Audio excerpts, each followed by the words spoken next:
السلام علیکم ورحمۃ اللہ وبرکاتہ۔ الحمدللہ، ہمیں امید ہے کہ آپ حضرات بخیر و عافیت ہوں گے اور قرآن پاک پڑھنے کی مشق اور کوشش کر رہے ہوں گے۔ اللہ پاک آپ کی کوششوں کو قبول فرماوے اور مزید ترقی عطا فرماوے۔ آج ہم 90 پارے کا 5واں رکوع پڑھنے والے ہیں۔ بہت ہی آسان ہے، آپ اینڈ تک ویڈیو دیکھیں، ذرا بھی اسکپ نہ کریں۔ انشاءاللہ ساری چیزیں آپ کو اسٹیپ بائی اسٹیپ سمجھ میں آئے گی۔ اور اگر آپ کو بالکل بھی قرآن پاک پڑھنا نہیں آتا تو آپ مدنی قاعدے سے اسٹارٹ کریں۔ آپ چینل کے لوگوں پر کلک کریں گے تو آپ کے سامنے پلے لسٹ کھلے گا، وہاں پر چیک کریں گے تو انشاءاللہ سارے اسٹیپ آپ کو مل جائے گی۔ اسٹیپ 1، اسٹیپ 2، اسٹیپ 3، ایسے آپ پڑھتے رہیں گے، انشاءاللہ پڑھنے میں بھی سہولت ہوگی۔ اب ہم پڑھنا اسٹارٹ کرتے ہیں۔ اعوذ باللہ من الشیطان الرجیم، بسم اللہ الرحمن الرحیم۔ وقال الملأ من قوم فرعون أتذر موسى وقومه ليفسدوا في الأرض ويذرك وآلهتك قال سنقتل أبناءهم ونستحيي نساءهم وإنا فوقهم قاهرون۔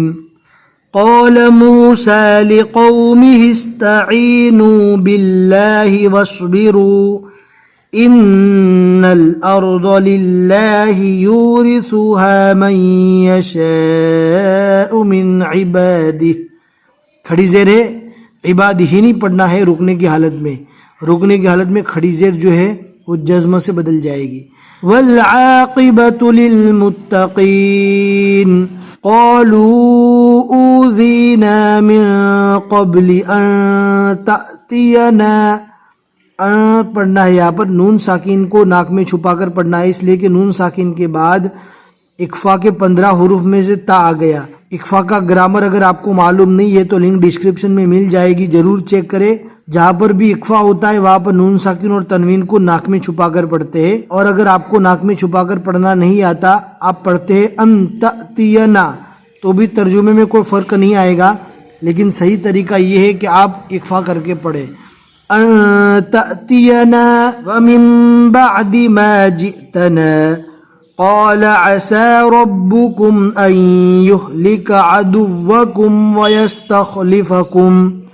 ويستخلفكم في الارض فينظر كيف تعملون۔